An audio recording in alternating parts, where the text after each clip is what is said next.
આપણી વચ્ચે ઉપસ્થિત પરમ પૂજ્ય પરમાદરણીય મણિરામ બાપુ, એઓની બાજુમાં અમરદાસ બાપુ, ક્યોંક જો ફરવા જઈએ તો બરાબર ભૂખ લાગી હોય તો બખની લોજમાં ખાઈ લેવાનું, અને ઉનાળાનો દિન હોય ને બરાબર જો ગરમી થઈ તો મોટા હોજમાં ભરીને નાઈ લેવાનું, શાંતિ થાય. અને એનથી જો શાંતિ ન થતી હોય તો આવી જો આ નિરોધની ફોજમાં સદા શાંતિ શાંતિ અને શાંતિ પણ બોલતો થાવ થોડો તો મજા આવે.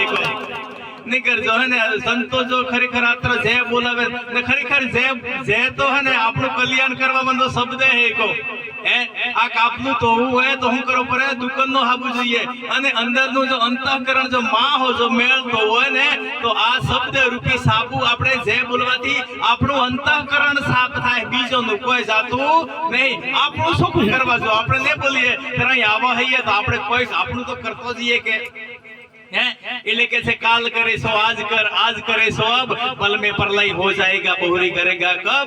अरे આવો મોકો મળો હે આપણા બતાને, જબરજસ્ત મોટામાં મોટું તાણું મળો હે તો ખરેખર આ સાનિધ્યમાં આવા હઈએ આપણે તો ગુરુ કરાવવા હોય એને તો વંદન અને ને કરાવવા હોય તો આ છેલ્લો ફેરો હે. આ મહાપુરુષો આવેલા હે બરાબર, અને 1,84,000 જન્મના બાદ આ છેલ્લામાં છેલ્લું તાણું હે મારા વાલો બરાબર.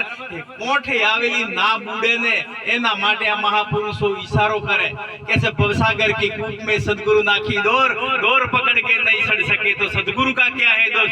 મહાપુરુષો ખરેખર વાણી દ્વારા સત્સંગ દ્વારા બહાર કાઢવાની કોશિશ કરે બહાર કાઢવાની કોશિશ કરે આપણો ઉદ્ધાર કરવા માટે. મહાપુરુષો જો મહાપુરુષો બાર કેટલા શેટી આવે મારા વાલાઓ જબરજસ્ત ધન્યવાદ કહેવાય મારા વાલાઓ. તો આપણે આપણું કલ્યાણ કરવા માટે આપણે ગુરુ શરણમાં જઈએ તો આપણે દિવસે તો શીતળ બનવું જોઈએ. આપણા જીવનમાં પરિવર્તન ક્યારે આવે સાહેબ? જબરજસ્ત મહાપુરુષો વાત કરે છે. આપણે ગુરુ શરણમાં ગાઈએ તો ખરેખર આપણે કેદી હેને ગલત વિચાર નહીં કરવો, કેદી ખોટું નહીં બોલવું, કેદી ગાળ નહીં બોલવાની બરાબર. આપણામાં ફેર નહીં પડે તો મહારાજ કહેવાય ને, અને મહારાજ ગણમ કહેવાય કહી દઉં. મહારાજ જેના જીવનની અંદર મહાપુરુષોના હારા વિચારો આવા હે એનું નામ જ મહારાજ હે. મહાન વિચારો જેના જીવનમાં આવા હે એનું નામ મહારાજ હે મારા વાળા. સત્ય જો આપણે આપણામાં ફેર ને પડે તો કોઈ મતલબ કહેવાય ને. એટલે ખરેખર મહાપુરુષોના પગલો જો આપણા ઘેરમાં પડે તો આપણું ઘેર મંદિર બની જાય મારા વાળો. એટલે કે છે સંતોનો પગલો જો જો થાય ત્યાં તો આનંદ થાય, મનની મૂંઝવણ મટતી જાય ત્યાં તો આનંદ થાય. જીવનમાં શાંતિ આવતી થાય આવા સંતોનો આપણા ઘરે આવે ને તો આપણા જીવનમાં શીતળતા પ્રગટ થાય શીતળતા પ્રગટ થાય અને ઘેરની અંદર યાદી વ્યાધી ઉપાધિઓને દૂર થઈ જાય, અને સાહેબ સદાના માટે આનંદ પ્રગટ થઈ જાય. અને સદાના માટે આનંદ પ્રગટ થાય તો શાંતિ ઘેરમાં આવે ને આવે મારા વાલા. એક વાણીની અંદર કે છે એ જેના ઘેર હરિજન હરિ ગુણ ગાય તો નિત ગંગા મોનાય. જેના ઘેર હરિજન હરિ ગુણ ગાય તો નિત ગંગા મોનાય. 68 તીર્થ મારા ગુરુજી ને શરણે દૂર જવાથી શું થાય. જેના ઘેર હરિજન હરિ ગુણ ગાય તો નિત ગંગા મોનાય. હમણાં ભરતભાઈએ પણ એક જબરજસ્ત ભજન ગાયું મારા વાલો. ખાલી ગાવાનું જ નહીં, અંદર હો આપણે મર્મ સમજવાનો છે, અંદર આપણે આ શબ્દો હું કે એ સમજવાનો છે કે જેના ઘેર હરિજન હરિગુણ ગાય એ તો નીત ગંગામાં નાય.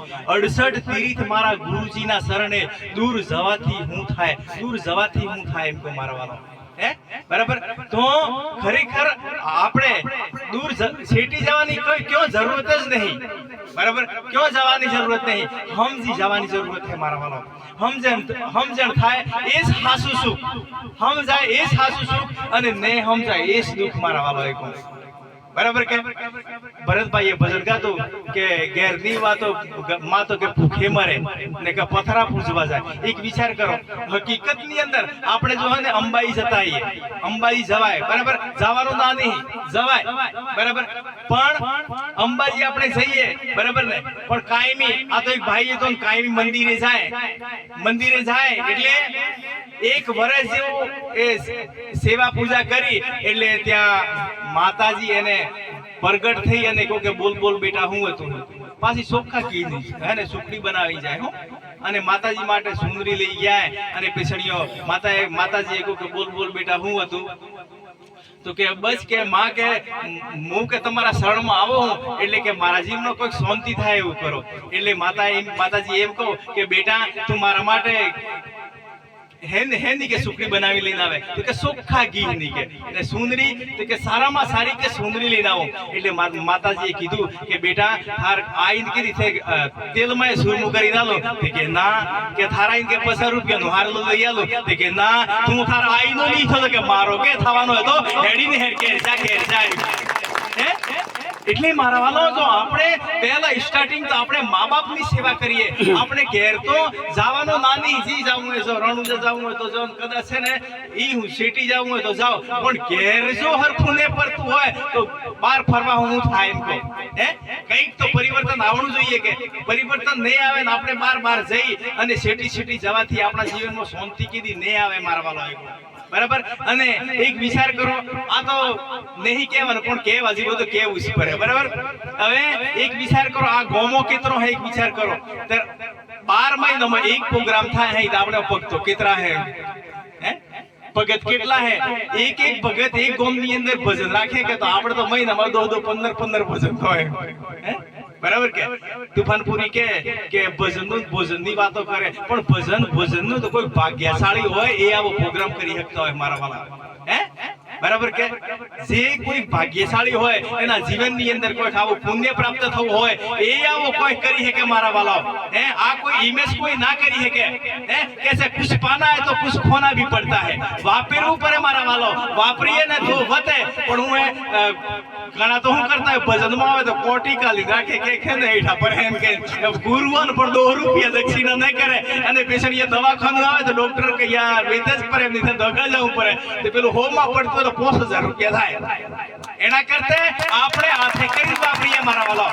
એટલે કે ધર્મ વધે તો ધન વધે, ધન વધે તો મન વધે, મન વધે તો માન વધે, એ બધું વધતું જાય. ધર્મ વધે તો શું થાય ધર્મ વધે તો મારા વાલો વધતું જાય. પણ જો ધર્મ ઘટે તો ધન ઘટે, ધન ઘટે તો મન ઘટે, મન ઘટે તો માન ઘટે, એમ બધું ઘટતું છે આસ્તે. પેશ હું થાય ખબર હે ઘેરમાં પેશણીઓ પડતી આવે, હાસી વાત કરીએ હોય 10 રૂપિયા આપણે ભગવાનના કાર્યમાં વાપરવા પડે, હોય 10 રૂપિયા એમ ઘઉં પાકા હે તે મને 1 કિલો ભગવાનના કાર્યમાં વાપરવા પડે. એમ આણંદ ઘોઘરો કેમ કરે ખબર હે, આ મારા વાળા 1 કિલો કાઢવાનું હે ને 1 કિલો કાઢતો નહીં અને ખાઈ જાય મારા વાળા, જો ખાઈ જાવ એટલે ઘોઘરો પડે. કે માર તો કહો તો હુડી જ હુડી સોય કે એ તો પેલો એને ભગવાનનું કાઢવાનું એ તો કાઢતો જ ખાઈ જાય એટલે હુડે ને થાય હું બરાબર. એટલે મારા વાલાઓ જે આપણું હોય આપણા કાર્યમાં વાપરો, ભગવાન કે મારું હે મારા કાર્યમાં વાપરો અને તમારું હોય તમારા કાર્યમાં વાપરો.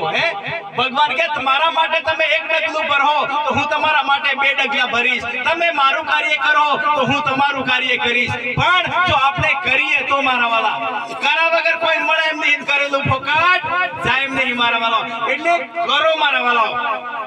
આ તો એક પટેલ હતા અને છોકરા 12 અમેરિકા ભણે, ઘેર આયા એટલે છોકરાને કહું કે બેટા તમે ખેતરે જાઓ, કે ખેતરે જાઓ આપણે ઘઉં વાટેલા હે તે પૂળા વાળવા જાઓ.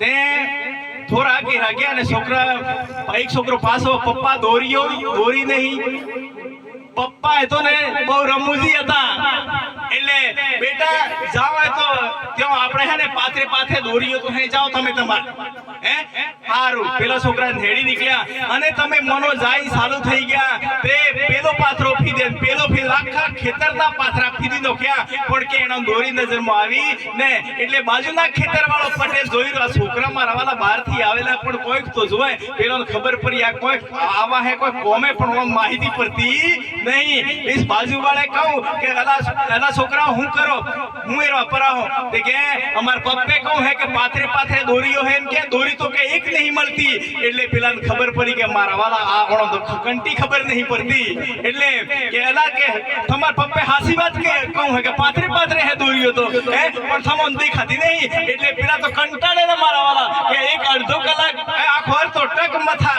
બધા પાથરા ફીટ ફીટ કરે અને દોરી નજરમાં નહીં આવી અને પેલો પટેલ કે હાસી વાત હે તમાર ભાઈ હાવ કો હે પાથરે પાથરે દોરીઓ હે પણ થમોન દેખાતી નહીં એટલે પેલા કે યાર પણ તું યાર હું કા કાયમ કરે કે અમે થાકી રહીએ રીરી મળતી નહીં હે થન કે દેખાતી આપ કે બોત તરત જ પાથરામાં બે ત્રણ ડોકા લઈ અને ખાર આમ પૂળો વાળી ઓમ નોખી દીધો લે આ પાથરે પાથરે દોરીઓ હે કે નહીં એ મારા વાલા પાથરે પાથરે બધા પાથરે પાથરે મારા વાલા આ દોયડો બિરાજમાન હે મારા વાલા પણ જો ને ખબર આવા જો ને મણીરામ બાપુ જેવા મળી ગયા ને તો ખરેખર ખબર પડે નીકળ કેદી ખબર પડવાળી નહીં પણ બીજા પાથરા ફીદે હું ખબર પડે આ તો પોતાનો ફીદવો પડે મારા વાલો અને પોતાનો પાથરો ફીદા ને તો ખબર પડે મારા વાલો હે बराबर क्या એટલે કે मन है मथुरा दिल है द्वारका काया है काशी जान दसे धार का देश रहता में ज्योति पिशान कैसे कि मेरे को कहां ढूंढे थे बंदे में तो रहता हूं आपकी पास में नहीं मैं काशी में नहीं मैं कैलाश में रहता हूं आपकी पास में મારા વાલાઓ સદન માટે આનંદ કરો હળી મળી રહેજો જ્ઞાન બધાને માટે હરકું હે ગુરુનો શરણમાં રહેજો સદન માટે આનંદ કરજો આનંદ કરાવજો અને આનંદ કરજો સદન માટે પ્રેમથી રહેજો इस प्रेम में हासु मूल है आतरू कई मारी वाणी ने वीरम आपो